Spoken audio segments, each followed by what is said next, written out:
נמस्कार। ניתן לצאת מהמרחבים המוגנים ויש להמשיך ולפעול על פי הנחיות פיקוד העורף. אני מבקש מכם להמשיך לגלות אחריות וערנות. במהלך ההגנה ביצענו לא מעט יירוטים. ישנם פגיעות בודדות במרכז ובמרחבים נוספים בדרום הארץ. בשלב זה אנחנו עדיין מעריכים את המצב, אנחנו לא מכירים נפגעים, וזאת הודות להתנהלות האחראית שלכם. Israeli सेना अपना बयान दे रही है। आपको बता दें कि अब से कुछ देर पहले ही इजराइल पर एक बड़ा हमला हुआ है और उस पर इजरायली सेना के जो प्रमुख हैं वो मीडिया पर अपना बयान तेल अवीव से जारी कर रहे हैं। आपको बता दें कि लगभग 100 बैलिस्टिक मिसाइल से ईरान ने इजराइल पर हमला किया है। इजराइल ने अपने लोगों को अलर्ट कर दिया है। इस वक्त इजराइल में सायरन बज रहे हैं और इजराइल ने अपने नागरिकों को बम शेल्टर में भेज दिया है। तो ईरान ने इजराइल पर एक बड़ा मिसाइल हमला किया है। बैलिस्टिक मिसाइल से इस हमले को अंजाम दिया गया है और इस वक्त पूरे इजराइल में सायरन बज रहे हैं। इजराइल ने अपने नागरिकों को सतर्क कर दिया है और इस वक्त इजराइल की सेना के जो प्रमुख हैं वो बयान दे रहे हैं। सीधे तौर पर यह बताया जा रहा है कि बदला लेने की कार्रवाई से इस हमले को अंजाम दिया गया है और अब से कुछ देर पहले ही ईरान ने इजराइल पर यह बड़ा मिसाइल हमला किया है। बैलिस्टिक मिसाइलों से यह हमला किया गया है। इजराइल में इस वक्त लगातार सायरन बज रहे हैं। जो लोग हैं निश्चित रूप से उनमें डर का माहौल है और शेल्टर बम जो है वहां पर नागरिकों को भेजा जा रहा है। इजराइल ने अपने देश के नागरिकों को पूरी तरीके से सतर्क कर दिया है, अलर्ट मोड पर कर दिया है और इजराइल अपने नागरिकों को बम शेल्टर में भेज रहा है। इस बड़े हमले पर इस वक्त इजरायली सेना के जो प्रमुख हैं वो बयान दे रहे हैं मीडिया के सामने। तो ईरान ने इजराइल पर मिसाइल दागी है। सिलसिलेवार तरीके से हमने ये देखा कि पहले लेबनान पर हिजबुल्लाह पर हमला किया गया और उसके बाद इस वक्त ये बड़ी खबर, बड़ा मिसाइल हमला। יש לנו מוכנות, אנחנו במוכנות שיא, אנחנו מנהלים לחימה במספר זירות. הירי הזה הוא ירי חמור מאוד, יהיו לו השלכות, אנחנו נפעל במקום ובזמן שנחליט. तो आप सुन रहे थे इजरायली सेना के बयान को जिसमें उन्होंने सीधे तौर पर यह स्पष्ट कहा कि ईरान की तरफ से बैलिस्टिक मिसाइल से हमला किया गया है। इजरायली शहरों में धमाकों की गूंज हो रही है और इजराइल ने अपने नागरिकों को अलर्ट कर दिया है। सायरन बजाकर नागरिकों को बम शेल्टर्स में भेजा गया ताकि वो सुरक्षित रहें और अब एक तरीके से ये हम कह सकते हैं कि एक अघोषित युद्ध का आगाज हो चुका है। हालांकि सीधे तौर पर यहां पर अभी ईरान ने युद्ध का ऐलान नहीं किया है, लेकिन जिस तरीके से बैलिस्टिक मिसाइल दागी गई है इजराइल पर और इजरायली सेना ने पहले एक्स पर इसकी जानकारी दी और उसके बाद में अभी हमने सुना इजरायली सेना के जो अधिकारी थे वो बयान दे रहे थे। उन्होंने हमले की पुष्टि की। उन्होंने बताया कि बैलिस्टिक मिसाइल से ये पूरा हमला किया गया। इस वक्त इजराइल ने अपने नागरिकों को सुरक्षित रखने के लिए उन्हें बम शेल्टर्स में भेजा है और हमने देखा कि सिलसिलेवार तरीके से ये पूरा घटनाक्रम चलता रहा। सबसे पहले इजराइल ने लेबनान में हिजबुल्लाह संगठन पर हमला किया। जो हमले पहले एक तरीके से हमने देखा कि वॉकी टॉकी हमला हुआ, पेजर बम हुए, तो जो हिजबुल्लाह थे उस पर लगातार ये हमले जारी थे और सीधे तौर पर इसमें हिजबुल्लाह की तरफ से ये कहा गया था कि हम इन बदलों का हमला लेंगे। और अब हम ये देख रहे हैं कि ईरान ने अब से कुछ देर पहले बैलिस्टिक मिसाइल से पूरे इजराइल पर हमला कर दिया है और इजराइल ने अपने नागरिकों को सतर्क करते हुए उन्हें बम शेल्टर्स में भेजा है। हमारे साथ हमारी सहयोगी जसिका तनेजा जुड़ चुकी हैं फोन लाइन पर। जसिका, बहुत दिनों से, बीते कुछ दिनों से जिस तरीके के हालात थे उससे ये अंदेशा तो लग रहा था, लेकिन ये 100 बैलिस्टिक मिसाइल से इस तरीके से हमला होगा ये इसका अंदाजा किसी को भी नहीं था। क्या मान रही है इस हमले के पीछे की बड़ी वजह को? आपको कुछ दिन पहले याद होगा जिस तरीके से इजरायली मिलिट्री का ऑपरेशन रहा है लेबनान में, उससे पहले गाजा में, जी ये अटैक जो है ईरान की तरफ से कुछ समय में बताया जा रहा था कि आना ही था, पर एक समय नहीं पता था कब होगा। फिलहाल जो दिन में जैसे कि काफी सारी रिपोर्ट्स हैं जो ईरान की स्टेट मीडिया है IRNA एजेंसी, उसने भी बताया था कि ईरान ऐसा कोई अटैक प्लान तो नहीं कर रहा है, बट फिलहाल उसकी मीटिंग काफी दिनों से है। कुछ समय पहले हमें ये भी बताया गया था सूत्रों से कि जो यूनाइटेड स्टेट्स है उसने भी बोला था कि एक ऐसा अटैक होने वाला है कुछ घंटों में। व्हाइट हाउस से ये रिपोर्ट आई थी कि उनको पता है, उन्होंने इजरायली अपने काउंटर पार्ट्स को ये बताया है कि ईरान की तरफ से बैलिस्टिक मिसाइल अटैक हो सकता है, पर ऐसा कोई समय नहीं दिया गया था कि वो रात को होगा। पर फिर कुछ 1 घंटे पहले करीब 15 मिनट तक 100 बैलिस्टिक मिसाइल फायर की गई और उसके बाद कुछ आधे घंटे के ब्रेक के बाद 100 मिसाइल और इजराइल की तरफ फायर करी, जो कि ईरान की तरफ से बताया जा रहा है कि इजराइल की मिलिट्री टारगेट्स पर थी। पर फिलहाल अगर आप इजरायली डिफेंस फोर्सेस की माने, उनके स्पोक्सपर्सन जो उन्होंने अभी थोड़ी देर पहले बयान दिया है, उन्होंने कहा है कि अभी तक कोई भी इंजरीज की रिपोर्ट नहीं है ग्राउंड पे, ऐसा कोई भी रिपोर्टेडली किल्ड नहीं है। अभी सिचुएशन ग्राउंड में संभली हुई है, बट फिलहाल जिस तरीके से मिसाइल फायर हो रही हैं, ऐसा हमला अप्रैल के महीने में भी देखा गया था। आपको याद होगा जब मामला बहुत गरमाया था, जब इजराइल की फोर्सेस ने दमास्कस सीरिया में टारगेट किया था, उसकी रिटालिएशन में जब ईरान ने बैलिस्टिक मिसाइल करी, 300 बैलिस्टिक मिसाइल जो थी उस टाइम पे ड्रोन भी फायर करे थे इजराइल की तरफ, तेल अवीव की तरफ। वो कोई भी खास डैमेज नहीं कर पाए ग्राउंड पे। उसकी वजह ये रही क्योंकि इजराइल के पास जो आयरन डोम सिस्टम है और जो इजराइल के एलाइज है यूनाइटेड स्टेट्स, यूनाइटेड किंगडम, उन्होंने अपने एयर डिफेंस एसेट्स भेजे हुए थे इजराइल के डिफेंस के लिए। तो उस तरीके से इजराइल बच गया था इस ड्रोन अटैक से और मिसाइल अटैक से। पर इस बार का अटैक बताया जा रहा है जो बैलिस्टिक मिसाइल अटैक है, ये काफी खतरनाक है अप्रैल के अटैक से, क्योंकि अगर मिसाइल फायर की जाती है ईरान से इजराइल की तरफ, उसे करीबन सिर्फ 12 मिनट लगते हैं और वो पुरानी मिसाइल के हिसाब से काफी घातक है। तो इसके तहत ये भी बताया जा रहा है रिपोर्ट से कि अगर ये और कुछ समय तक चलती रही तो आज रात को कुछ अलग देखने को मिल सकता है इस रीजन में, जो पहले कभी नहीं देखा गया। लेकिन जैसिका, जिस तरीके से हमला हुआ, हम ये कह सकते हैं कि इजराइल सतर्क जरूर रहा होगा, लेकिन इस तरीके से तैयार तो नहीं होगा। ऐसे में आपने जैसा जिक्र किया 100 मिसाइल से हमला पहले हुआ, उसके बाद 100 और मिसाइलें दागी गई, तो इसका किस तरीके का असर पूरे इजराइल पर और आम नागरिकों पर पड़ेगा? कुछ समय पहले पूरे दिन में ही इजराइल इसने अनाउंस कर दिया था कि सारे जितने भी लोग हैं वो अपने घरों से बाहर नहीं निकलेंगे। काफी लोगों ने अपने घरों के नीचे जो बंकर बनाए हैं, काफी लोग वहां पे हैं, कोई किसी को भी अपने घर से बाहर आना मना है। सड़कें खाली हैं फिलहाल, क्योंकि कुछ समय से इजराइल तैयार थी कि ऐसा एक आक्रमण, ऐसा एक अटैक फ्यूचर में देखने को मिल सकता है। तो उन्होंने अपने नागरिकों को पहले ही सतर्क करके रखा था कि वो तैयार रहें कि ऐसा कुछ हो सकता है। तो ये प्रेपरेशन थी। बट फिलहाल अगर आप एयर डिफेंस मैकेनिज्म की जो इजराइल की है उसकी माने, जिस तरीके से इजराइल बच पाया है इस बैलिस्टिक मिसाइल अटैक से, कुछ समय पहले यूनाइटेड स्टेट्स जो इजराइल का सबसे बड़ा एलाय है उसने भी काफी मदद करी है इंटरसेप्ट करने में, जैसे कहते हैं। काफी सारी मिसाइल जो ईरान की तरफ से आई हैं, जो कि मैंने पहले भी बताया था, अप्रैल में भी उसी की वजह से मदद हुई थी कि सारी जो मिसाइल ईरान की तरफ से इजराइल की तरफ आई थी उनको इंटरसेप्ट कर लिया गया था काफी समय से। तो इस वजह से भी इजराइल अपने आप को काफी बचा पाया है, काफी डैमेज से बचा पाया है। पर ये जो बैलिस्टिक मिसाइल्स है ये थोड़ी अलग हैं जो हमने अप्रैल में देखी थी, और आगे जो कलेक्टिव डिफेंस सिस्टम है वो कितना इसको रोक पाएगा वो अब समय ही बताएगा।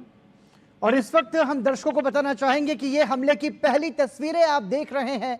ईरान ने इजराइल पर बैलिस्टिक मिसाइल से जो हमला किया उसकी पहली तस्वीर इस वक्त हम आपको आपकी टीवी स्क्रीन पर दिखा रहे हैं।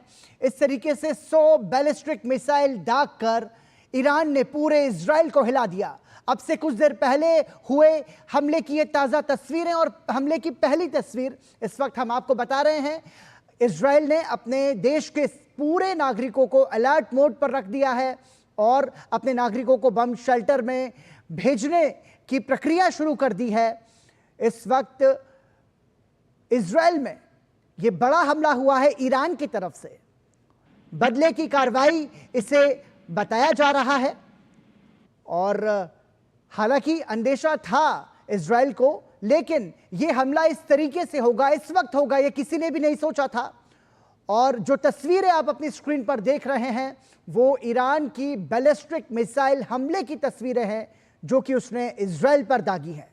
लगभग 100 बैलिस्टिक मिसाइल से यह पहला हमला किया गया और इसके बाद जैसा कि हमारी सहयोगी जसिका ने बताया कि 100 और मिसाइलें दागी गई हैं और हो सकता है कि आने वाले समय में इस तरीके का ये जो हमला है ये और लगातार आगे भी जारी रहे। तो ये इस वक्त की एक बड़ी खबर है। निश्चित रूप से इसका असर सिर्फ इजराइल पर ही नहीं बल्कि पूरी दुनिया पर भी प्रत्यक्ष और अप्रत्यक्ष रूप से देखने को मिल सकता है। हमारे साथ आलोक बंसल जी जुड़ चुके हैं। आलोक जी, इस तरीके की ये जो हालात अब बन चुके हैं इजराइल और ईरान के बीच में, बड़ा हमला हम इसे कह सकते हैं और जो तस्वीरें हैं वो भयावह हैं। इस पूरे हमले का असर किस तरीके से होगा, आपकी पहली प्रतिक्रिया आलोक जी? देखिए, पहली चीज तो ये लगता है कि ये हमला बहुत ही भयावह है और इसका जो असर होगा वो पूरी दुनिया में होगा अगर ये हमला इफेक्टिव होता है। क्योंकि हमने पहले भी एक हमला देखा था ईरान के द्वारा इजराइल पे, पर उस समय ऐसा लगा था कि जैसे अमेरिका और ईरान ने आपस में बातचीत करके एक शैम अटैक किया था जिसमें हमला किया ईरान ने बहुत सारे रॉकेट्स के द्वारा और उनको सबको अधिकांश को इंटरसेप्ट कर लिया गया। पर इस समय अभी तक ऐसी कोई खबर नहीं मिली है। साथ ही साथ इजरायली सेना ये कह रही है कि कोई असर नहीं हुआ है।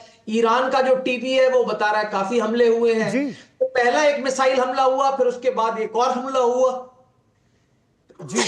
तो इसके बाद जो है अगर इजराइल की तरफ से भी प्रतिक्रिया आती है जो कि स्वाभाविक है, तो ये ऐसा लगता है जैसे पूरे मध्य पूर्व में एक युद्ध छिड़ सकता है। क्योंकि अरब जो शक्तियां हैं वो अभी तक तो शांत हैं, लेकिन उनकी जो सड़कें हैं, उनकी जो स्ट्रीट है, जो आम आदमी है वो काफी हद तक खड़ा हो सकता है। और अन्य अरब राष्ट्र जो अभी शांत हैं वहां पे भी इस तरीके के प्रदर्शन हो सकते हैं कि उनकी सरकारों के लिए भी चुप बैठना मुश्किल हो जाए। तो ऐसा लगता है कि एक हम बड़े व्यापक मध्य पूर्व के युद्ध की ओर बढ़ रहे हैं जो कि दुनिया में किसी के लिए भी, मेरे ख्याल से किसी के भी हित में नहीं है। तो अमेरिका को अब कुछ ना कुछ मध्यस्थता करने की आवश्यकता है, क्योंकि अगर नहीं होता है तो इसका भयावह असर अमेरिका के ऊपर भी पड़ेगा। ऑलरेडी जैसी खबरें आ रही हैं, वॉल स्ट्रीट जो है वहां पे स्टॉक एक्सचेंज क्रम्बल कर गया है, wholesale trade oil prices shoot up कर गई हैं। तो ये दिखा रहा है कि इसका जो असर है वो बहुत ही दूरगामी हो सकता है और अर्थव्यवस्था, जो वैश्विक अर्थव्यवस्था है, उस पर बहुत ही बुरा असर पड़ सकता है। बिल्कुल, हमारे साथ हमारे सहयोगी अक्षय डोंगरी भी जुड़ चुके हैं। अक्षय, जैसा कि इशारा आलोक जी कर रहे हैं, कोई भी युद्ध दुनिया के किसी भी कोने में किसी भी देश के बीच में होता है तो उसका सीधा सीधा असर अर्थव्यवस्था पर पड़ता है और वो व्यापक असर अंतर्राष्ट्रीय स्तर तक पड़ता है। अब ये जो हमला हम देख रहे हैं, जो तस्वीरें इस वक्त हम ओल्ड जेरूसलम की तस्वीरें हम दर्शकों को बताना चाहेंगे कि इस वक्त आप अपने टीवी स्क्रीन पर देख रहे हैं। अब से कुछ देर पहले ये ईरान की ओर से इजराइल पर हुए पहले हमले की तस्वीरें हैं। अक्षय, अर्थव्यवस्था के लिहाज से ये कितना ज्यादा गंभीर हमला है, किस तरीके से प्रभावित करेगा ये अंतर्राष्ट्रीय स्तर की अर्थव्यवस्था को, जानना चाहेंगे आपसे। देखिए, अब सीधा असर हमले के महज 1 घंटे के भीतर वैश्विक अर्थव्यवस्था पर दिखने लगा है। अगर क्रूड ऑयल के प्राइसेस की बात की जाए तो क्रूड ऑयल के प्राइसेस शूट अप होना शुरू हो चुके हैं। इस वक्त जो हम बात कर रहे हैं तो आप लगातार देखेंगे कि जो कच्चा तेल है उसके कीमतें बढ़नी शुरू हो चुकी है, क्योंकि अगर कोई भी जंग पश्चिमी एशिया में अगर होती है तो सीधा असर उसका क्रूड ऑयल की सप्लाई पर पड़ेगा। इस वक्त जिस तरह से रशिया और यूक्रेन के बीच जंग चल रही है तो ऑलरेडी रशिया से किसी भी तरह की गैस सप्लाईज, ऑयल सप्लाईज नहीं ली जा रही यूरोप में। तो सारा का सारा जो सप्लाई की आपूर्ति करने का जो काम था वो वेस्ट एशिया के देश ही कर रहे थे। लेकिन अब जो जंग के जो हालात इस वक्त हम वेस्ट एशिया में यानी पश्चिमी एशिया में देख रहे हैं, उसके चलते कच्चे तेल की कीमतों में इजाफा होना शुरू हो चुका है। वॉल स्ट्रीट में एक तरह से जो ब्लीडिंग शब्द का इस्तेमाल किया जाता है, यानी कि जो सारे स्टॉक मार्केट गिरनी शुरू हो चुकी है वो हो चुकी है। रिसेशन की ऑलरेडी हमने देखा था कि कई सारी चेतावनियां जो फाइनेंशियल एक्सपर्ट्स होते हैं वो देते आ रहे थे, लेकिन अब जिस तरह से एक तरह से खुली जंग हम देख रहे हैं पश्चिमी एशिया में, वो न सिर्फ अमेरिकी मार्केट या फिर मिडिल ईस्ट की मार्केट्स में असर देखने को मिलेगा, बल्कि भारत की मार्केट में भी इसका सीधा असर देखने को कल सुबह देखने को मिल सकता है और कच्चे तेल की कीमतों में एक बड़ा इजाफा होने की संभावना है। ये सीधा सीधा जो अर्थव्यवस्था के ऊपर असर पड़ने वाला है। मेडिटेरेनियन सी की अगर बात की जाए तो वहां से दुनिया का बहुत एक बड़े स्तर का ट्रेड गुजरता है, वहां से जो कार्गो शिप्स है वो वहां से गुजरते हैं। तो अगर किसी भी तरह से ट्रेड रूट के ऊपर कोई भी समस्या आती है तो उसका सीधा असर वैश्विक एक जो ट्रेड होता है उसके ऊपर पड़ने वाला है। तो न सिर्फ चीजें महंगी होंगी बल्कि चीजें मिलेंगी नहीं, कच्चा तेल नहीं मिलेगा। तो ये कुछ खतरे हैं जो पूरी दुनिया के सामने आकर खड़े हो चुके हैं। अब इसका फायदा कुछ देश उठाने की कोशिश कर सकते हैं, जैसे रशिया है। रशिया अपनी तेल की कीमतों में इजाफा कर सकता है। वेनेजुएला में जो तेल है उसकी कीमतों में इजाफा हो सकता है, क्योंकि जिन देशों में जंग हो रही है वो भी एक तेल सप्लाई करने के बड़े देश है। वो रीजन दुनिया को सबसे ज्यादा तेल सप्लाई करता है। तो अगर वहां जंग हो रही है तो जाहिर तौर पे वहां ट्रेड नहीं हो पाएगा, जिसका सीधा असर अब पूरी दुनिया की अर्थव्यवस्था पर देखने को हमें मिलने वाला है।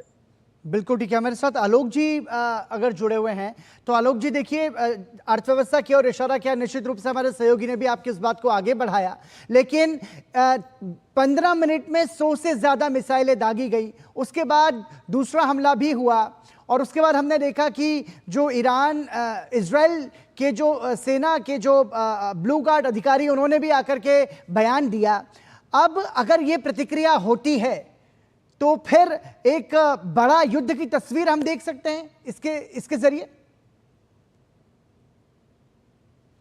सवाल मेरे लिए? जी आलोक जी।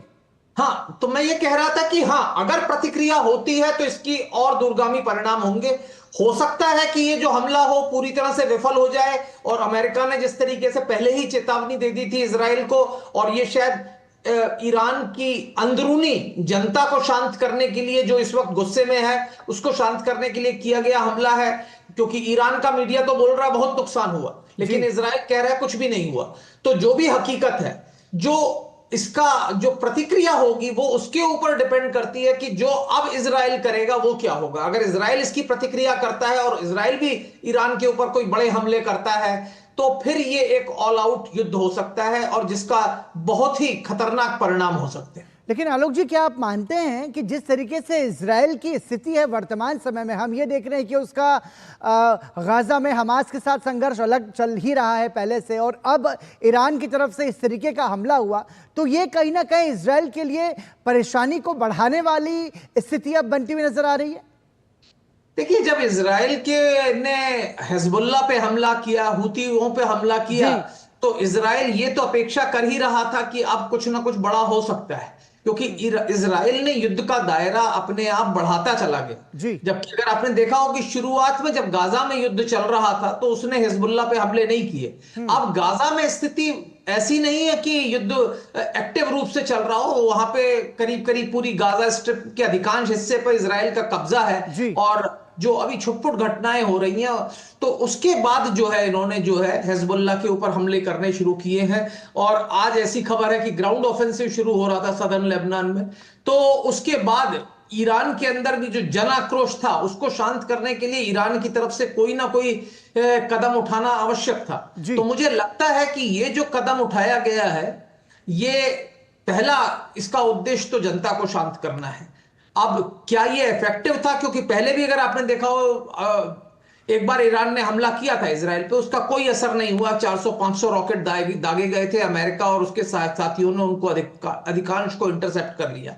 अगर वैसी ही स्थिति इस बार होती है तो हो सकता है अमेरिका जो है इजराइल को प्रभावित करने में सफल हो कि आप इसके बाद इसको और नहीं एस्केलेट करें। तो ये संभावना है। लेकिन अगर ये हमला सफल होता है, और काफी जैसे कि अभी कुछ न्यूज चैनल्स बोल रही हैं 10 इजरायली नागरिक मारे गए हैं, या अगर एक आध और राउंड मिसाइल्स हमलों का होता है, क्योंकि ये जो 2 वेव्स में अटैक आया, ये थोड़ा कुछ चिंता करने वाली चीज है। ये ऐसा नहीं लगता कि शायद सिर्फ दिखावे के लिए हो रहा है। ये कोशिश हो सकती है कि इजराइल की एयर डिफेंस को पहले वेव से ओवरवेल्म करके दूसरी वेव का हमला किया जाए। क्या इनका उद्देश्य है ये तो अभी मेरे को लगता है कल सुबह ही पता चलेगा, क्योंकि अभी जो इजरायली मीडिया से खबरें आ रही हैं और जो ईरानी मीडिया से खबरें आ रही हैं उसमें जमीन आसमान का फर्क है। ईरानी मीडिया ने खबर की है कि वहां पे उन्होंने गैस फैसिलिटी जो इनकी मेडिटेरेनियन में इजराइल की वो डिस्ट्रॉय कर दी है। जी तो अगर वो ऐसी कुछ चीजें होती हैं तो इजरायली अर्थव्यवस्था पे असर पड़ना स्वाभाविक है और बहुत बुरा असर पड़ेगा। तो और अगर ऐसा होता है तो मुझे ऐसा लगेगा कि शायद इजराइल ने अब जरूरत से ज्यादा जो दायरा है उसको बढ़ा कर दिया है। बिल्कुल ठीक है। हमारे साथ सुरक्षा मामलों के जानकार अतुल अनेजा भी जुड़ चुके हैं। अतुल जी, आपका भी बहुत बहुत स्वागत है और पहली प्रतिक्रिया आपकी चाहूंगा इस स्थिति पर। ईरान ने जो इजराइल पर बैलिस्टिक मिसाइल से हमला किया है, जो तस्वीरें हैं वो तस्वीरें तो निश्चित रूप से डराने वाली हैं। हालांकि कहा यह जा रहा है कि कोई ज्यादा बड़ा हमला नहीं है। पहली प्रतिक्रिया आपकी अतुल जी।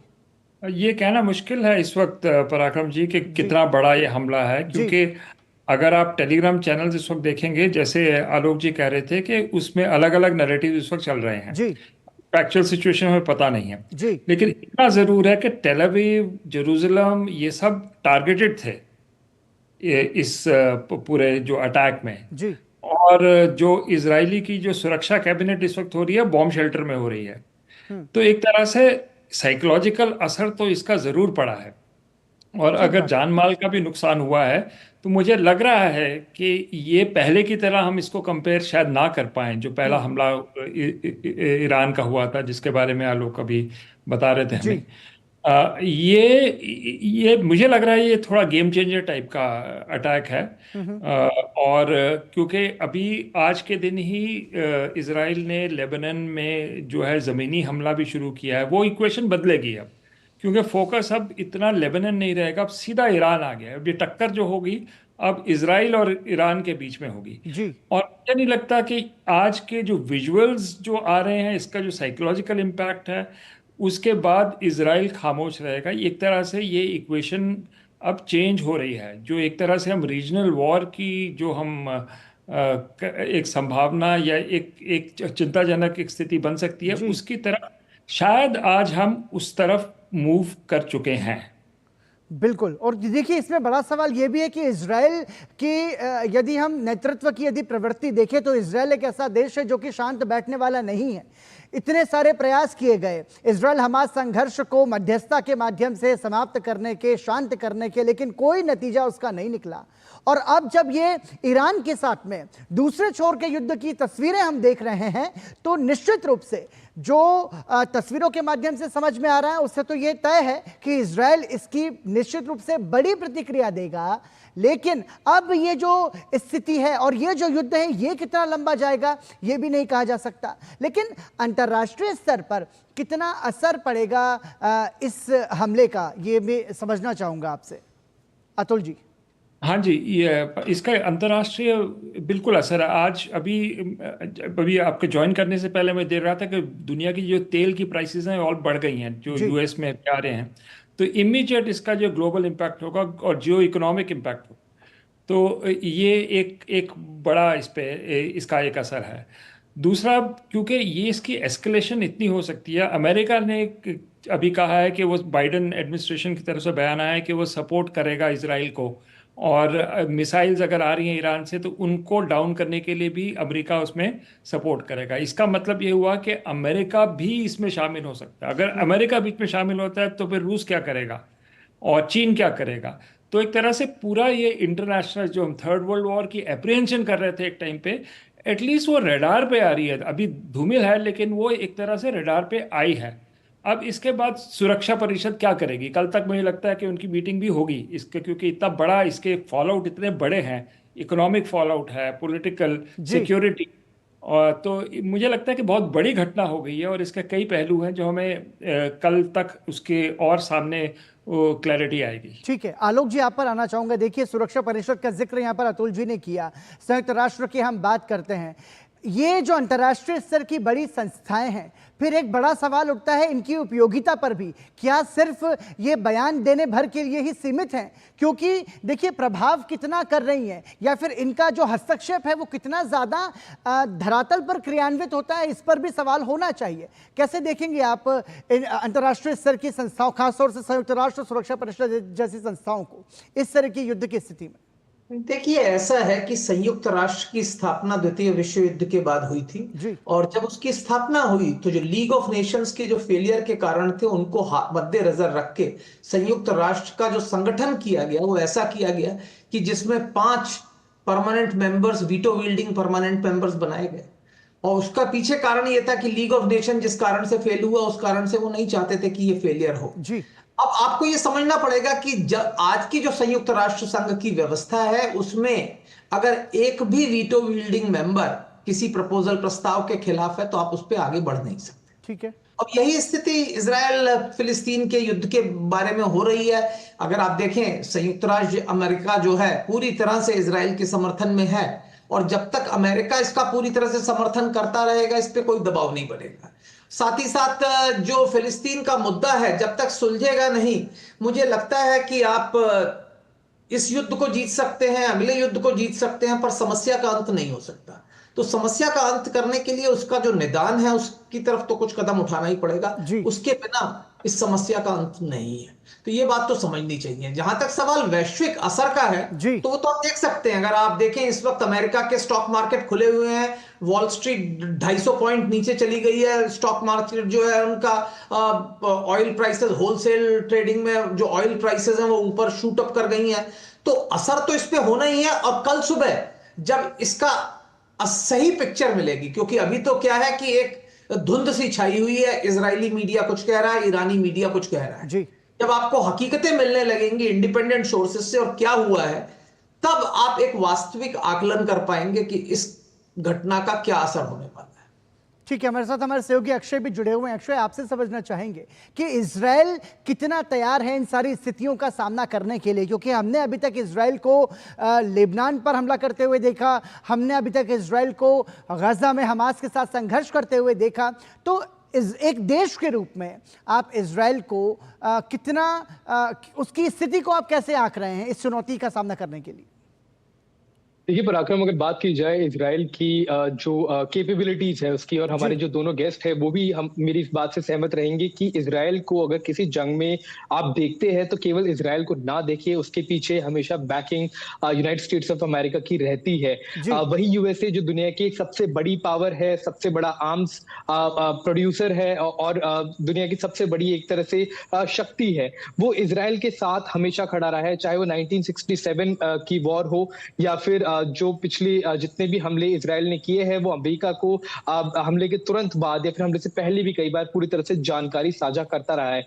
अब हम अमेरिका की अगर डोमेस्टिक पॉलिटिक्स की बात की जाए तो रिपब्लिकन पार्टी हो या फिर डेमोक्रेट पार्टी, दोनों के कैंडिडेट्स भी जो है इस बार राष्ट्रपति चुनाव में दोनों ने ही इजराइल के लिए अपना समर्थन जाहिर किया है, और उन्होंने दोनों ने कहा है कि हम इजराइल के साथ रहेंगे। ईरान अमेरिका का पुराना ही दुश्मन है, तो ऐसे में अगर कोई भी जंग होती है तो आप एक चीज सुनिश्चित मानिए कि अमेरिका पूरी तरह से आर्म्स की जो सप्लाई है वो इजराइल को लगभग करता रहेगा, पूरी बराबरी से करता रहेगा। और यही सबसे बड़ा कंसर्न है, यही एक कारण था जिसकी वजह से ईरान ने हमला करने में इतनी देरी लगाई, या फिर जो अन्य देश है चाहे वो सीरिया हो या फिर यमन हो, वो इजराइल के ऊपर इसीलिए हमला नहीं करते क्योंकि उनको पता है कि किसी भी तरह के हमले का जवाब ना सिर्फ इजराइल द्वारा दिया जाएगा, बल्कि अगर हमला सीधी तरह से किया गया तो अमेरिका पूरी तरह से इजराइल के साथ आकर खड़ा हो जाएगा, और ये पूरे के पूरे उस रीजन के लिए कैटास्ट्रोफिक चीज हो सकती है। और इसी के डर की वजह से या फिर चाहे वो हमास की चीफ की बात हो जिनको असैसिनेट किया गया, या फिर हिजबुल्ला चीफ की बात हो जिसको जब इजराइल ने मारा उसके काफी समय तक इजराइल के ऊपर कोई सीधी तरह से हमला ईरान द्वारा नहीं किया गया, क्योंकि काफी ज्यादा इंट्रोस्पेक्शन, काफी ज्यादा चीजें कैलकुलेशन की गई है ईरान द्वारा इस हमले को करने से पहले। तो ये एक सबसे बड़ी चीज है कि अगर ये जिस तरह से हमला किया गया है ईरान द्वारा, अगर इसका जवाब इजराइल ने दिया और अगर ये जंग फैली तो सीधे सीधे तौर पे अमेरिका साथ आकर इसराइल की खड़ा हो जाएगा। जो बाइडेन ने ऑलरेडी स्टेटमेंट इशू कर दी है, अपने जो उनके 2 कैरियर ग्रुप्स उस रीजन में मौजूद है कि जो भी मिसाइल्स है उन्हें शूट डाउन किया जाए, डिस्ट्रॉयर्स, फ्रिगेट्स, जिस तरह से उनके पूरे बैटल ग्रुप्स वहां पर मौजूद है, उनके अंदर पूरी क्षमता है कई सारी मिसाइल्स को गिराने की। लेकिन जिस तरह से 100 मिसाइलें दागी गई है ईरान द्वारा, उसका कारण सिर्फ यही था कि आयरन डोम हो या फिर अमेरिका के जो कैरियर ग्रुप्स, उनकी मिसाइल को गिराने की जो क्षमता है उसको फेल, बाईपास एक तरह से कर कर इतनी मिसाइलें दागी जाए कि उसको ओवरवेल्म कर दिया जाए और उस पूरे के पूरे रीजन को कहीं ना कहीं हिला दिया जाए। अब खबर ये भी आ रही है पराक्रम, मैं बताना चाहूंगा, एक खबर सूत्रों के हिसाब से आ रही है कि इजराइल मिलिट्री ने ये कहा है कि बॉम्ब शेल्टर से लोग अब बाहर आ सकते हैं, ईरान की तरफ से हमला अब खत्म हो गया है। ये अभी एक जो जानकारी दी गई है, अगर ये सच है तो इसके बाद जो कुछ दिन पहले, कुछ महीनों पहले जो हमला ईरान द्वारा किया गया था, उसी की तर्ज पे इस हमले को देखा जा सकता है, जो कि एक विश्व के लिए अच्छी चीज रहेगी। लेकिन अगर इसका हमला का जवाब इजराइल ने दिया तो आप मान सकते हैं कि ईरान की तरफ से दोबारा हमला किया जाएगा। सीरिया पहले ही एक तरह से तैयार बैठा हुआ है, बशर अल असद की सरकार है, उनका साथ काफी ज्यादा हिजबुल्ला ने दिया था, तो वो भी तैयार है। अन्य जो देश है रीजन के, वो भी इजराइल के ऊपर हमला कर सकते हैं। अक्षय, आपको रोकना चाहेंगे। देखिए, एंटोनियो गुटेरेस का ये एक्स पर बयान आया, उन्होंने लिखा है कि I condemn the broadening of the Middle East conflict with escalation after escalation, this must stop, we absolutely need a ceasefire. ये एंटोनियो गुटेरेस बोल रहे हैं, उन्होंने निंदा की है इस पूरे हमले की और उनका कहना है कि ये इस पर विराम लगना चाहिए, ये रुकना चाहिए, किसी भी स्थिति में ये रुकना चाहिए। ये एंटोनियो गुटेरेस का बयान। तो देखिए, जो चर्चा हम इस वक्त कर रहे हैं, आलोक जी आप पर मैं आना चाहूँगा। देखिए, जिस तरफ इशारा था और ये कहा जा रहा था कि ईरान का अब ये बयान आया है कि उसने बदला लेने के हिसाब से ये पूरा हमला किया है, और यदि ईरान ये भी कह रहा है कि इजराइल यदि दोबारा से इस पर प्रतिक्रिया देता है तो ईरान उस पर फिर से हमला करेगा। तो जैसा कि अंदेशा जताया जा रहा था, हालांकि अभी अक्षय ने यहां पर बड़ी बात यह कही है कि अब इजराइल ने अपने नागरिकों को बम शेल्टर से बाहर आने के लिए भी बोल दिया है, तो लेकिन अभी कुछ भी कहा नहीं जा सकता मेरे हिसाब से, क्या कहेंगे? देखिए, अगर इजराइल ने अपने नागरिकों को बम शेल्टर से बाहर आने के लिए कहा है तो ये बहुत बड़ी बात है। इसका मतलब ये है कि अमेरिका ने उन्हें एश्योरेंस दे दिया कि अब अगला हमला नहीं होगा, और इसका मतलब यह है कि जो बात काफी दबे स्वरों में कही जा रही है कि अमेरिका और ईरान के बीच में रेगुलर बात चल रही है और ये जो हमले हो रहे हैं वो ईरान अपनी जनता को खुश करने के लिए कर रहा है, तो अगर वैसी ही बात है तो फिर हमें कोई चिंता की बात नहीं है, क्योंकि फिर इसका एस्केलेशन नहीं होगा। लेकिन जो एंटोनियो गुटेरेस साहब की बात है वो बात बिल्कुल सही है कि सीज फायर होना चाहिए। इजराइल के ऊपर काफी समय से दबाव बनाया जा रहा है कि सीज फायर हो, क्योंकि इजराइल जो गाजा में कर रहा है वो मेरे ख्याल से एक डिस्प्रोपोर्शनेट एक्शन है। आपके यहाँ जो हुआ, जो हमास ने किया, उसकी हर कोई निंदा करता है, लेकिन उस निंदा के बदले आप अनएंडिंग वॉर नहीं चल सकता, और जिस तरीके से अभी चल रहा है वो स्थिति गंभीर थी। तो एक सीज फायर तो हर एक को ही चाहता है जी, और दुनिया की हर समझदार जो लोग हैं वो ये चाहते हैं, हर राष्ट्र ये चाहेगा कि इसमें सीज फायर हो। पर दुर्भाग्य से इस वक्त अमेरिका में चुनाव का माहौल है, और चुनावी माहौल के चलते कोई भी ड्रास्टिक डिसीजन लेने के लिए एक डेमोक्रेट राष्ट्रपति तो कुछ नहीं कर सकता, क्योंकि डेमोक्रेट्स के साथ समस्या यह है कि उनका जो सपोर्ट बेस है वो दोनों साइड है और वो इस वक्त कोई एक ड्रास्टिक एक्शन नहीं ले सकते। अगर एक रिपब्लिकन राष्ट्रपति होता तो शायद वो प्रो इजराइल और ज्यादा प्रो इजराइल होता, और शायद कुछ इसका फायदा उठा के ईरान पर हमला करने की भी सोच सकता था। पर मुझे लगता है कि जब तक चुनाव नहीं होते अमेरिका यही कोशिश करेगा कि कॉन्फ्लिक्ट जो है एस्केलेट ना हो, और इसी तरीके से जो ईरान ने जिस तरीके का हमला किया है, जिसकी पहले से सूचना इजराइल को दे दी गई और इजराइल ने उसका काउंटर तैयार करके रखा, और मेरे ख्याल से बहुत ही कम जान और माल की हानि हुई। इजराइल को, ईरान को भी अपनी आवाम को दिखाने के लिए मिल गया कि भाई हमने इसका बदला लिया, हमने सैकड़ों मिसाइलें दायर की, और उनका मीडिया अंदरूनी ये फैलाएगा कि हमने इतना नुकसान कर दिया, इतना नुकसान कर दिया, और ईरान के अंदर अधिकांश लोग जिनको कि बाहरी मीडिया नहीं मिल सकता वो इसी बात से संतुष्ट हो जाएंगे। तो ये मुझे ऐसा लग रहा है अभी, अगर इजराइल ने ये खबर दी है कि अब आप बम शेल्टर से बाहर आ जाए, क्योंकि ये खबर जब ही दे सकता है जब वो इस बात के कॉन्फिडेंट हो कि अब कि अगला हमला नहीं होगा। नहीं बिल्कुल होने वाला। बिल्कुल बिल्कुल। देखिए अतुल जी, अभी ये भी खबर सामने आ रही है कि इस्लामिक रिवॉल्यूशनरी गार्ड कॉर्प्स जो है उसका एक बयान सामने आया है। उसका ये कहना है कि हानिये नसरुल्लाह और अब्बास की हत्या के जवाब में ये हमले हुए हैं। तो ये जो स्थिति है, मतलब एक तरीके से क्रिया के बाद की प्रतिक्रिया है, और अब यदि इजराइल की तरफ से भी कोई प्रतिक्रिया होती है तो ईरान फिर से तैयार है। लेकिन जब, जैसा कि हमारे सहयोगी अक्षय ने बताया कि अमेरिका की जो बैकिंग है इजराइल के साथ में, तो इस बात की जानकारी ईरान को भी है। तो ऐसे में ईरान का स्ट्रेटेजिक मूव क्या हो सकता है आपकी नजर में? पराक्रम जी, मुझे देखिए कि अमेरिका साथ में इजराइल के है। अब इसको हम कॉन्क्रेटाइज करें इस बात को। अगर इजराइल इसको रिटेलिएशन करता है, मुझे लगता है करेगा, ये इसको इतना बड़ा जो अभी हुआ है मिसाइल अटैक, वो चुप नहीं रह सकता। किस तरह से कर सकता है? एक तो है हवाई हमले, डिस्टेंस बहुत ज़्यादा है कि ये लेबनान नहीं है या पैलेस्टाइन नहीं है। आप कैसे एयर टू एयर रिफ्यूलिंग करके, लॉजिस्टिकल चैलेंज है इजराइल के लिए ईरान तक पहुंचना, ठीक है। और उसको, इजराइल को पूरा समर्थन अमेरिका का चाहिए। इसका मतलब ये हुआ कि अमेरिकन जो उनके बेड़े वहां पर हैं, वहां से आप टोमाहॉक मिसाइल्स दाग सकते हैं, लेकिन टोमाहॉक मिसाइल से ईरान को बड़ा नुकसान नहीं होगा unless you put boots on the ground. वो कौन करेगा? ना इजराइल कर सकता है, ना ना ना अमेरिका कर सकता है इस टाइम पे। तो एक तरह से ये दूर से तो लगता है कि बहुत ताकतवर है, लेकिन हम जब प्रैक्टिकल रियलिटी को देखते हैं, और ईरान ये इस टाइम पे टेस्ट करेगा वो अमेरिका को और इजराइल को कि आप कितना हमें नुकसान पहुंचा सकते हो। अगर आप नहीं पहुंचा सकते तो the shoe is on the other foot. तो इतना आसान नहीं है क्योंकि डिस्टेंसेस ज़्यादा हैं। सेकंड थिंग ये है कि ये कोई लेबनान या पैलेस्टाइन नहीं है कि एयर डिफेंस मिसाइल्स नहीं है। ईरान एक शक्तिशाली देश है, एक लेवल पावर है। तो आपकी विद इम्प्यूनिटी आप अपने एयरक्राफ्ट ले आके वहां पर बॉम्बिंग भी नहीं कर सकते।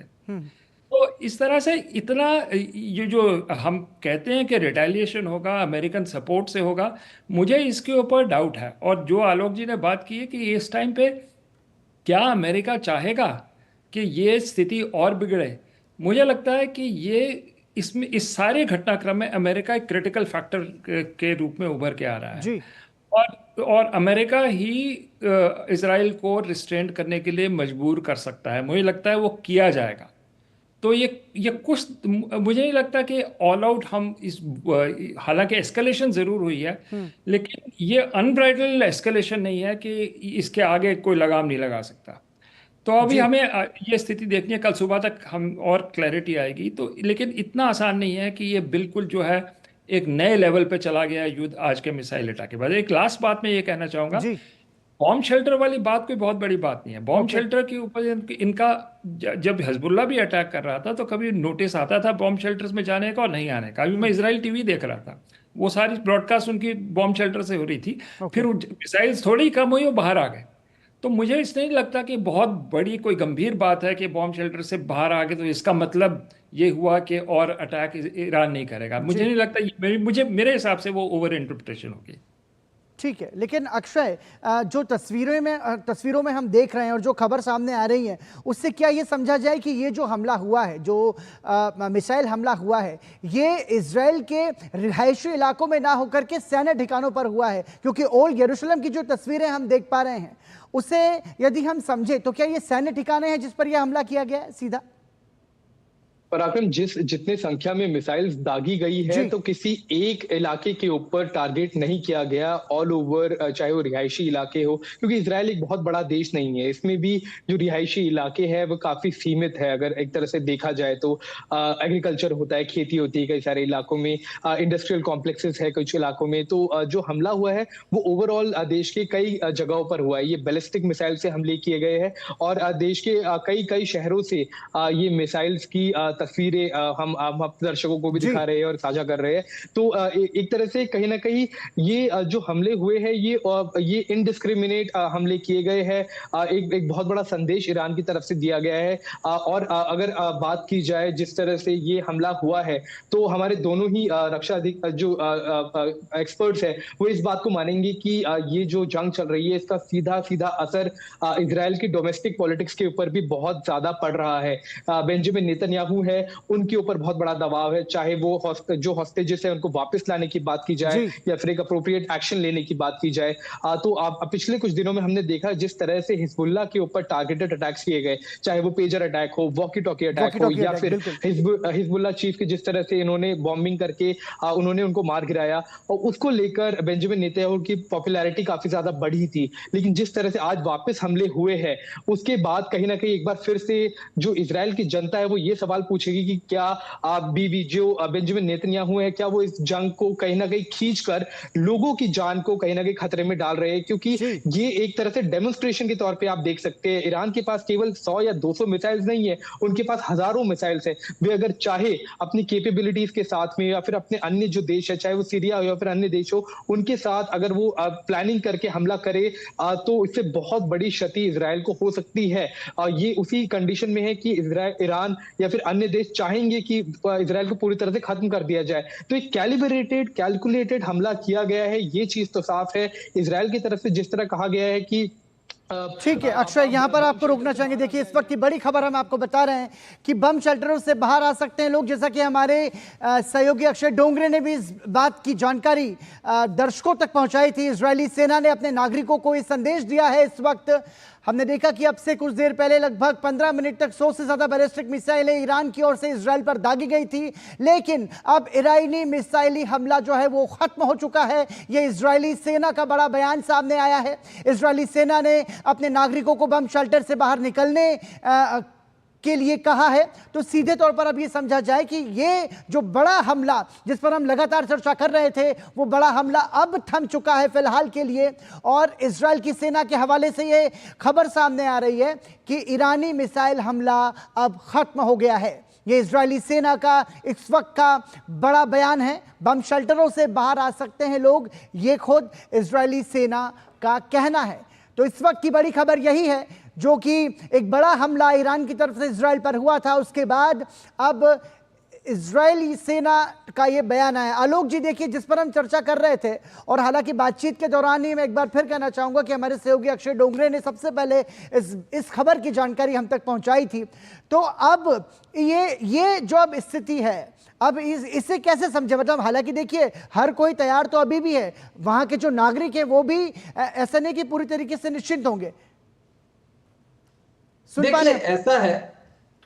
देखिए ऐसा है कि जब पहला हमला हुआ था उससे 2 घंटे पहले अमेरिका ने बता दिया था कि अब हमला होने वाला है जी। तो अगर लोग बाहर निकले हैं तो उनको कुछ ना कुछ तो अमेरिका से खबर मिली है। और जैसा कि अब मैं पिछले कुछ समय से अरब देशों के लोगों से बात कर रहा था, तो उनका ये मानना है कि ईरान और अमेरिका के बीच में रेगुलर कम्युनिकेशन चल रहा है। इस वक्त जो ईरान के नवनिर्वाचित राष्ट्रपति हैं वो किसी भी स्थिति को बिगड़ने नहीं देना चाहते। हालांकि ईरान के अंदर राष्ट्रपति की कितनी चलेगी वो निर्भर करता है, क्योंकि जो अल्टीमेट डिसीजन है वो विलायत फकी या सर्वोच्च नेता को ही लेना है। लेकिन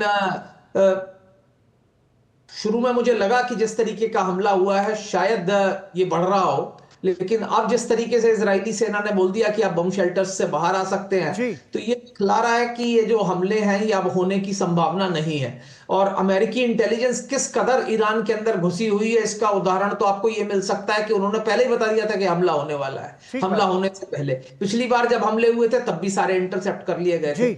अगर उस इंटेलिजेंस के मद्देनजर ये फैसला लिया गया है तो मुझे ये लगता है कि ये हमला भी पहले जैसा ही एक हमला है, जहां अपने अंदरूनी आवाम को शांत करने के लिए हमला किया गया है। इसका आगे कोई असर नहीं होने वाला। आपकी प्रतिक्रिया जानना चाहूंगा अतुल जी, क्या कहेंगे आप? देखिए इस पूरे मूव को आप कैसे देखेंगे, और अमेरिका की स्ट्रेटेजी को भी यहां पर समझना होगा, जैसा कि आलोक जी इशारा कर रहे हैं। अतुल जी, ये अमेरिका की पोजीशन क्रिटिकल रहेगी। देखिए ये जो बॉम्ब शेल्टर वाली बात है ना, आपको अमेरिका से इंटेलिजेंस की जरूरत नहीं है इसके लिए। जी। जो भी मिसाइल जब आप दागते हैं तो मिसाइल लॉन्च से पहले एक प्रिपरेशन टाइम होता है। अगर तो लिक्विड फ्यूल मिसाइल है तो उसका ज़्यादा प्रिपरेशन टाइम होता है, और जो सॉलिड फ्यूल मिसाइल है जो ज़्यादा तेज़ है और जो प्रिपरेशन ईजियर टू हैंडल है उसका थोड़ा कम होता है। लेकिन आपको इंडिपेंडेंटली आपको पता लग जाता है, जो अगर इजराइल है इस वक्त उसको पता लग जाएगा कि प्रेपरेशन टाइम हो रहा है कि नहीं। तो एक सैल्वो साइकिल्स में आती है ये मिसाइल्स। इसमें बाहर के देश से कोई इंटरसेप्ट या इंटेलिजेंस मेरे हिसाब से नहीं की जरूरत नहीं है। जी ये राउंड, हम एक चीज लेकिन क्लैरिटी है कि ये राउंड जो है मिसाइल्स का ये खत्म हो गया है। अब दूसरा होगा कि नहीं, मैं उसको ओपन एंडेड रखना चाहूंगा। बाकी बात आ गई क्रिटिकल फैक्टर्स की। अमेरिका जो है उसका रवैया बिल्कुल क्रिटिकल रहेगा, क्योंकि इजराइल अकेले ये काम ईरान में कोई बड़ा हमला या एक डिसाइसिव विक्ट्री नहीं कर सकता अपने से। तो ये अब अमेरिका के ऊपर है वो कितनी सपोर्ट देगा। अमेरिका अगर एक्चुअली आपको अगर रेजिम चेंज करना है, जो ऑब्जेक्टिव है इनका अमेरिकन का बहुत सालों से 79 से बल्कि ये चल रहा है, तो आपको बूट्स ऑन द ग्राउंड लाने पड़ेंगे। मुझे नहीं लगता कि अमेरिका कोई तैयार है इस वक्त बूट्स ऑन द ग्राउंड। वो इराक में चले गए थे 2003 में, उसके बाद के वो खुद वहां पर जाएंगे, वो नहीं। इजराइल के पास इतनी फायर पावर नहीं है। तो मुझे नहीं लगता कि ईरान की स्थिति इतनी नाजुक है इस वक्त। इस वक्त ईरान के पास भी कार्ड्स हैं। तीसरी बात यह है कि क्या ये सिर्फ खामोश करने के लिए था अपने डोमेस्टिक ऑडियंस को? मुझे नहीं लगता। जिस तरह से हिजबुल्लाह के लीडर नसरल्ला को मारा गया है, मैं बेरूट में 2006 में मैंने वो वॉर कवर की थी, इतनी बेहद पॉपुलैरिटी शिया ग्रुप्स के अंदर है। और वही चीज ईरान के अंदर भी है। एक तो जनरल सुलेमानी जिनकी हत्या हुई थी कुछ 2-3 साल पहले 2020 में, और अब हसन नसरल्ला, ये एट पार हैं। तो एक राउंड मिसाइल फायर करके मुझे नहीं लगता कि जो हार्डलाइनर्स हैं या IRGC है, जो उनके रेवोल्यूशनरी गार्ड कोर है, वो सेटिस्फाइड होंगे इसके लिए। तो ईरान की तरफ अभी ओपन एंडेड है, ये एक तरह से गैलरीज के लिए नहीं प्ले कर रहे। अभी स्थिति बहुत फ्लूइड है। ठीक बात है, मतलब ये इतने भर से ही ईरान रुक जाएगा ये कहना अभी जल्दबाजी होगी। और अक्षय, जैसा कि यहाँ पर अभी अतुल जी ने जिक्र किया, लगभग वही लाइनें जो आप कह रहे थे, और आपने ये कहा भी था कि हमारे दोनों एक्सपर्ट इस बात को मानेंगे कि ईरान भी कोई इतना कमज़ोर देश नहीं है। लेकिन फिर भी अभी का ये जो स्ट्रेटेजिक मूव है, इस मूव को कैसे समझें, जिसमें सीधे तौर पर इजरायली सेना ऑफिशियली ये कह रही है कि जो हमला था ईरान की तरफ से, मिसाइल हमला, वो अब खत्म हो चुका है। इसका क्या पराक्रम में एक और जानकारी आपको देना चाहूंगा। ये हमारे सूत्रों के हवाले से, DD न्यूज के सूत्रों के हवाले से खबर इस वक्त आ रही है कि इजरायली सेना ने ये कहा है कि हम कसम खाते हैं कि हम इस हमले का जवाब देंगे, लेकिन वक्त और समय क्या होगा वो हमारे हिसाब से लिया जाएगा। तो कहीं ना कहीं अब इस वक्त हालात ये है कि तकरीबन 180 के करीब जो बैलिस्टिक मिसाइल्स दागी गई है ईरान द्वारा, उन्होंने दागने के बाद ये कहा है कि अगर अब रिटेलिएशन हुआ तो हम इसका जवाब देंगे। यानी कि अब ईरान हमला तभी करेगा जब इजराइल की तरफ से रिटेलिएशन होगा। इसका जवाब इजराइल ने दे दिया है कि हम हमला करेंगे, लेकिन जगह और वक्त क्या होगी ये हम डिसाइड करके करेंगे। यानी कि इमीडिएटली हमला करेगा या नहीं करेगा, ये चीज ओपन एंडेड छोड़ दी गई है। लेकिन अभी चांसेस अब कम है कि एक तरह से दोबारा इजराइल हमला करेगा ईरान के ऊपर, क्योंकि उन्होंने भी कह रखा है कि हम हमला वापस करेंगे। अब ईरान की जो खुद की डोमेस्टिक पॉलिटिक्स है, सुप्रीम लीडर तक के ऊपर सवाल उठने शुरू हो गए थे। जिस तरह से हमारे डिफेंस एक्सपर्ट बता रहे थे कि पॉपुलैरिटी कितनी ज्यादा थी, चाहे वो हमास के नेता हो या फिर हिजबुल्लाह के नेता हो या फिर जो उनके जनरल सुलेमानी हो, उनके जो पॉपुलैरिटी थी वो शिया ग्रुप्स में बहुत ज्यादा है। ईरान की जनता सवाल उठा रही है कि पैलेस्टीन में हमले हुए ईरान चुप रहा। अब जिस तरह से हम देख रहे हैं कि लेबनान में हिजबुल्लाह को एक तरह से उसकी टॉप लीडरशिप साफ कर दी गई है, ईरान चुप है। तो क्या ईरान क्यों हमला नहीं कर पा रहा है? क्या ईरान इजराइल से डरता है? तो ये बैटल ऑफ परसेप्शन सबसे ज्यादा आकर खड़ी हो गई है। डोमेस्टिक पॉलिटिक्स पे बहुत ज्यादा असर पड़ रहा है। तो इसका जवाब देना ईरान के लिए बहुत जरूरी था और इसीलिए ये हमले किए भी गए। और अब उन्होंने साफ तौर पे ये कह दिया है कि अगर अब हमला हुआ तो हम दोबारा इसका जवाब देंगे, यानी कि अब हमले कहीं ना कहीं एक डॉग विसल है कि अब हम हमले इस वक्त नहीं करेंगे, इजराइल की तरफ से अगर हमला हुआ तो हम उसका जवाब देंगे। तो ये बैटल ऑफ परसेप्शन जो चल रही है पिछले कुछ महीनों से कि अब इजराइल एक्टिविटीज करता है, कुछ कई जगहों पर हमले करता है, उसका जवाब ईरान या फिर किसी और अन्य ग्रुप की तरफ से दिया जाता है रॉकेट हमलों में, जिनको इंटरसेप्ट कर दिया जाता है। डोमेस्टिक ऑडियंस के लिए ये कहा जाता है कि हमला हमने किया। तो अब इजराइल ने जो ये जानकारी दी है कि हमला हम अपने वक्त और समय के हिसाब से देंगे, उसको देखते हुए कहीं ना कहीं ये लगता है कि जो जंग के बादल थे वो कुछ छटते हुए इस वक्त उस रीजन से दिख रहे हैं। खास तौर पे अगर एक ओपन एंडेड वॉर की बात, एक ओपन वॉर की बात की जाए, वो हो सकता है अभी ना हो, लेकिन जो हालात है और जैसे हमारे डिफेंस एक्सपर्ट बता रहे थे कि जो हालात है साफ तौर पे ये सिर्फ हमला अपनी डोमेस्टिक ऑडियंस को ही शांत करने के लिए नहीं दिया गया था, बल्कि एक दूसरे देश को मैसेज देने के लिए भी किया गया था कि अब अगर हुआ तो हम इसकी इंटेंसिटी को बढ़ा सकते हैं। ईरान जंग की तैयारी बिल्कुल कर रहा है। इस वक्त जब हम बात कर रहे हैं तो भी हम लोग इन मिसाइल हमलों के बाद भी ईरान अपनी डिफेंस कैपेबिलिटीज इतनी रखना चाहेगा कि वो इजराइल के ऊपर जब चाहे तब एक तरह से कार्यवाही कर सके। इजराइल की तरफ से भी यही तरह से एक तैयारी पूरी तरह से चल रही है। अब किस तरह से ये जो बैटल ऑफ परसेप्शन है ये प्ले आउट होगी, क्या ये एक डोमेस्टिक पॉलिटिक्स के चलते एक वाकई में ओपन वॉर शुरू हो जाएगी, ये एक बड़ा सवाल रहेगा। लेकिन सबकी उम्मीद यही है पराक्रम कि ये जंग ना हो। इस जंग का असर केवल वेस्ट एशिया में नहीं दिखेगा, हमारे घर पे दिखेगा, हमारे राशन के खर्चे पर दिखेगा, हमारे तेल के खर्चे पर दिखेगा। जो हमारी ऑयल की सप्लाई है वो ज्यादातर हम इंपोर्ट करते हैं। अगर ट्रेड रूट्स इंपैक्ट होते हैं तो तेल की कीमतें बढ़ेंगी, जिससे घर के राशन की कीमतें बढ़ेंगी। तो कहीं ना कहीं एक जो वॉर मॉन्गरिंग है जो कई ग्रुपों की तरफ से की जा रही है वो बेहद हानिकारक न सिर्फ वेस्ट एशिया के लिए बल्कि पूरे विश्व के लिए है। गरीब आदमी जो बेकसूर है वो सबसे ज्यादा सफर करेगा अगर किसी तरह की वॉर होती है, ना सिर्फ वेस्ट एशिया में बल्कि दुनिया भर में। और खास तौर पे इसका सीधा असर भारत जैसे जो डेवलपिंग कंट्रीज है या फिर जो विकासशील देश है उनके ऊपर देखने को मिल सकता है। लोगों की जेब के ऊपर सीधा इस जंग अगर ये फैलती है इसका असर देखने को मिल सकता है। इसीलिए उम्मीद यही है कि ये जंग यही थम जाए और किसी तरह से मध्यस्थता करके, अब क्योंकि दोनों तरफ ने अपनी अपनी भड़ास निकाल ली है, इजराइल ने हिजबुल्लाह को खत्म कर दिया है, ईरान ने 200 मिसाइलें दाग दी है, तो हो सकता है कि इसको टोन डाउन किया जाए। उम्मीद यही है। लेकिन अगर ये हमले बढ़े या फिर ये हमले अगर तेज हुए तो इसका सीधा असर हम सब पे पड़ने वाला है। पराक्रम बिल्कुल, ये बड़ी बात हमारे सहयोगी अक्षय ने कही है, आलोक जी।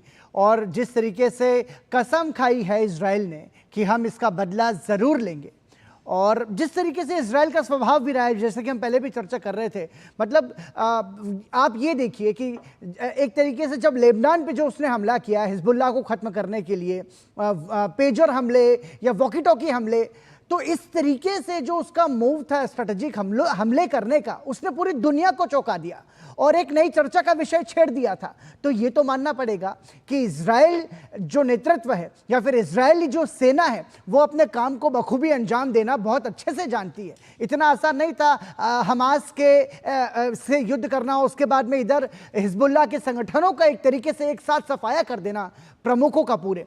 कैसे देखेंगे आप इजराइल के इस मूव को, आलोक जी? देखिए, ऐसा है कि इजराइल की सेना तकनीकी रूप से बहुत सक्षम है और उन्होंने कई इनोवेशंस किए हैं। जिस तरीके से उन्होंने हिजबुल्लाह पर हमला किया, नसरल्लाह का खात्मा किया, और जो पेजर बॉम्ब्स थे वो काबिले तारीफ है। और वो मेरे ख्याल से अभी तक के युद्ध में इस तरीके की पहली घटना थी इस तरीके की। बिल्कुल इस तरीके का कोई उदाहरण नहीं मिलता। लेकिन हमास के साथ युद्ध में उन्होंने कोई बहुत बढ़िया शो प्रेजेंट किया हो ऐसा नहीं है। एक छोटे से इलाके में वो 1 साल से अभी तक पूरी तरह से कब्जे में नहीं ले पाए हैं। और साथ ही साथ जिस तरीके से 7 अक्टूबर को हमला हुआ वो भी उनके लिए बहुत उल्लेखनीय नहीं था। तो ये बराबर इजराइल की सेना हमला कर सकती है, ईरान पर भी कर सकती है, इसमें कोई शक की बात नहीं है। उनके पास तकनीकी सक्षमता है, वायुसेना उनकी पहुंच है और उनके पास उस तरीके की तकनीकी पहुंच है। लेकिन एक चीज सोचने की है कि क्या इजराइल अभी हमला करेगा? अब ये इजराइल के राजनीतिक नेतृत्व को डिसीजन लेना है, क्योंकि इस वक्त हमला करना अमेरिका के हित में नहीं है। लेकिन हो सकता है कि इजराइल का नेतृत्व चाह रहा हो कि अमेरिकी चुनाव में जो है डेमोक्रेट्स ना जीते। वो चाहे कि वो ये चाह रहे होंगे कि इस तरीके के हमले हों जिससे कि डेमोक्रेट पार्टी के जो समर्थन है वो छिन्न भिन्न हो जाए, क्योंकि डेमोक्रेट सपोर्ट के जो समर्थक हैं उसमें एक बड़ी संख्या में ऐसे लोग हैं जो फिलिस्तीन के भी बहुत बड़े समर्थक हैं। जी। और डेमोक्रेटिक पार्टी के लिए बड़ा मुश्किल होगा कि चुनाव से पहले कोई डिसीजन ले जो या तो इजराइल के पक्ष में हो या इजराइल के खिलाफ हो। इसलिए डेमोक्रेटिक पार्टी ये चाहेगी कि किसी तरीके से ये युद्ध जो है टल जाए थोड़े समय के लिए, कम से कम उनको कोई निर्णय ना लेना पड़े। पर दूसरी तरफ हो सकता है कि इजराइल का राजनीतिक नेतृत्व चाह रहा हो कि इस वक्त अमेरिका को इस दुविधा में डाल दिया जाए कि जिससे कि अगले चुनाव में ये कमला हैरिस और इनकी जो पार्टी है वो जीत ही ना पाए और डोनाल्ड ट्रंप आ जाए, जो कि पूरी तरह से इजराइल के पक्ष में रहेंगे, जिसके बारे में वो पूरी तरह से जानते हैं। बिल्कुल ठीक है। इसी के साथ मैं अतुल जी आपकी भी प्रतिक्रिया चाहूंगा बहुत संक्षेप में। क्या आप सहमत हैं इस बात से, क्योंकि देखिए अमेरिका में राष्ट्रपति चुनाव है और इन सब के बीच में ये इस तरीके के जो हालात हैं वो सीधे सीधे तौर पर असर डालेंगे अमेरिका के नेतृत्व पर भी, क्या कहेंगे?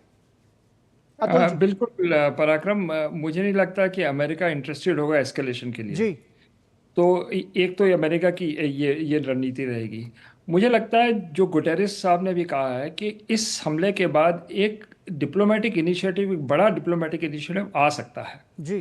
तो जो स्कोप हम कर रहे हैं जो एक तरह से लल होगा, क्योंकि इजराइल इमीडिएटली अटैक नहीं कर रहा। उसने कहा है it will attack on it's time of its own choosing. Immediate attack नहीं हो रहा है इजराइल से, तो एक स्पेस बन रही है, कुछ दिनों की स्पेस और कुछ अर्जेंसी आई है। मुझे लगता है कि एक विंडो खुली है जिसमें एक मेजर डिप्लोमेटिक इनिशिएटिव आ सकता है ताकि ये और एस्केलेट ना हो, क्योंकि किसी के पक्ष में ये एस्केलेशन अच्छी नहीं है, इजराइल के पक्ष में भी नहीं है डोमेस्टिक। तो इसलिए मुझे लगता है कि एक स्पेस बन रही है। अभी वो कितने दिन तक विंडो रहती है वो कहना मुश्किल है। अगर अटैक्स फिर से शुरू हो गए फिर नहीं मिलेगी, लेकिन आज ऐसा लग रहा है कि गुटेरेस साहब ने ऑलरेडी कह दिया है कि अब एस्केलेशन बंद करें, और एक तरह से एक डिप्लोमेटिक मूव आ गया है यूएन सेक्रेटरी जनरल से। लेकिन बड़ी ताकतें अगर मिल जाती हैं इसके ऊपर, तो मुझे लगता है कि एक उम्मीद एक डिप्लोमेटिक इनिशिएटिव की अब बन रही है। बिल्कुल ठीक है। लेकिन इन सब के बीच में यहाँ पर एक बड़ा सवाल ये भी उठता है। देखिए ये जो पूरी घटना हुई, पूरे हमले की जानकारी हमको मिली, 15 मिनट में 100 से ज़्यादा बैलिस्टिक मिसाइलें दागी गई, और अब जो रॉयटर के हवाले से हम खबर पढ़ पा रहे हैं, जो देख पा रहे हैं, उसमें यह है कि किसी के भी घायल होने की भी खबर नहीं है। तो ये भी मतलब एक सवालिया निशान खड़ा करता है। मतलब पूरे हमले के दौरान 180 मिसाइलें दागी गई और कोई भी घायल नहीं हुआ, ये भी बड़ी खबर है। देखिए पराक्रम जी, ये एक तरह से प्रोवोकेशन होगी ईरान के लिए जी, कि अगर ये सच है कि कुछ डैमेज नहीं कर पाए तो इसका मतलब कुछ और करना पड़ेगा। तो वो एक और प्रेशर बनेगा ईरान के ऊपर कि